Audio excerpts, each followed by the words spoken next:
Hey Randy, we're out here with our X450 today. We're going to do a quick flight test for you.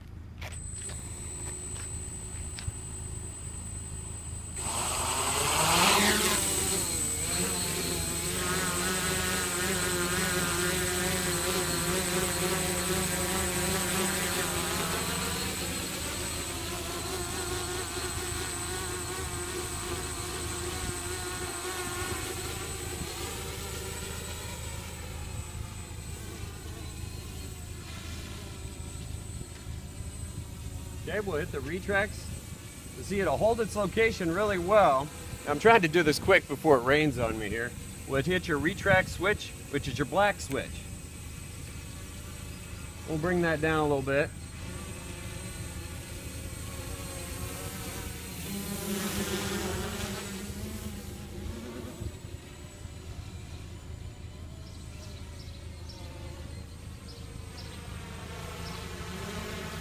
All right, let's bring it in for a landing.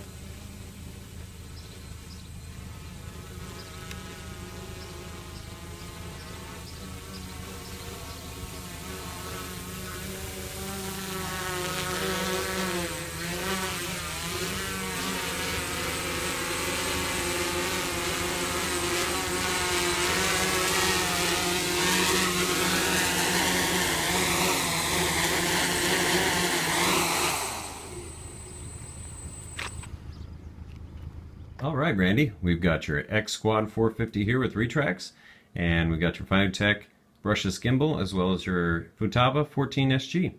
We're going to go over some of the program features of your controller and some of the features of your quad and some of the things you'll want to do for setup prior to flying. And I'm also going to explain why I have a brushless motor attached to your gimbal. So we've got your Futaba here. What I've done is I've color-coded the switches that are actually programmed to function with the quad.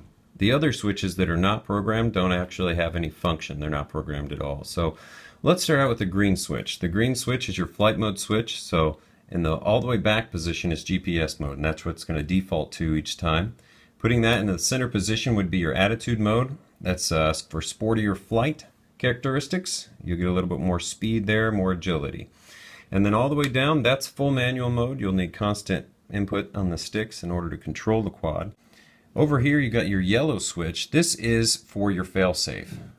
So now regardless of what mode you're in, flicking this switch like that, it'll come back, it'll land itself where it took off, and it'll shut off the motors for you. The next switch over here, you can see the black one down there. The black switch is for your retracts. In the video for the flight test, I show you how when you flick that switch, your landing gear will go up. Now this is a 3-position switch, so you'll need to flick it all the way down. So all the way up is off. On your gimbal tilt, got your slider programmed to control the tilt function there. So while you're flying, you can actually rotate that up and down to get the gimbal to tilt for you.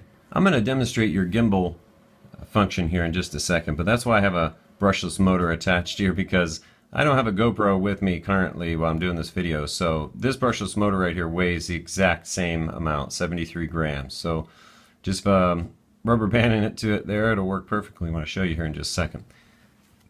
How your FPV equipment works, we got your FPV battery right here.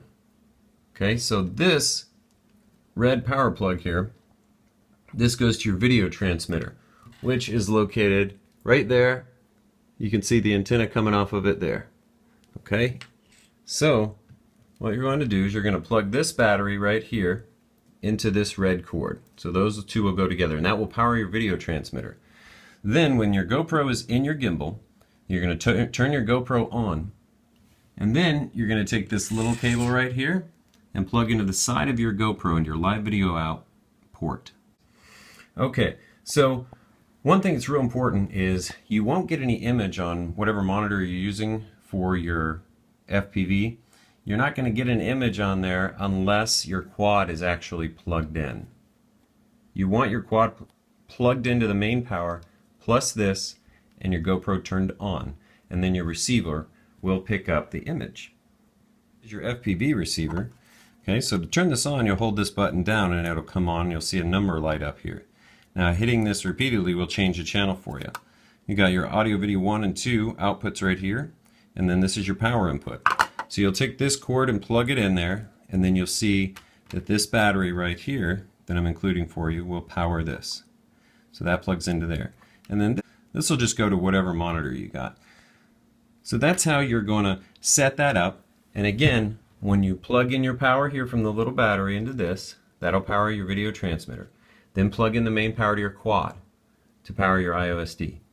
Turn on your GoPro, and then plug in your live video out cable, and you are ready to rock and roll. So what we're going to do now is I'm going to show you the gimbal. Gimbal, you got this power cord coming out right here. This is going to be for your gimbal. So as you can see, you've got two little pigtails just like this coming out of your power board, and those are just auxiliary jacks. This one right here that's plugged in is your LEDs. The only other one that's going to be loose when you get it is going to be the gimbal. So this is where you're going to plug that in after you turn on your quad. We plugged in the gimbal. You've plugged in your quad, gimbal's plugged in. Now it's this lever right back here. So what we're going to do is when you rotate it down, the gimbal will go down. And you hear that beep, that's the center point. So if I'm going up and it's rotating up for me, when I hear that beep, I know that the gimbal's going to stop at that angle. So that's how you can kind of fix it. As you can see, that's going to be your gimbal function. So that's all ready to go and all programmed. Like I say, all you do is plug in your main quad, then plug in the gimbal as I showed you a second ago, and this lever will automatically control your gimbal. Now your gimbal is going to take about 30 seconds to initialize. So after you plug that in and it's just hanging there dead for a little bit, you got to give it a minute and then it'll snap right into position. So it kind of fools you because it takes a few seconds. That's your gimbal function there for you. Note about the blades and how they're set up. Okay, your motors rotate in this order. Your front left is clockwise and its diagonal counterpart is also clockwise.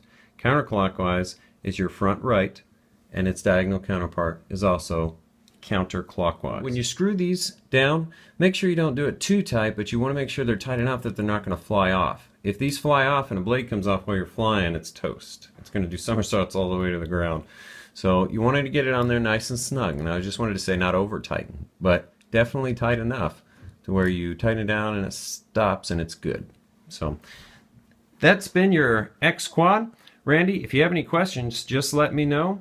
Otherwise, enjoy.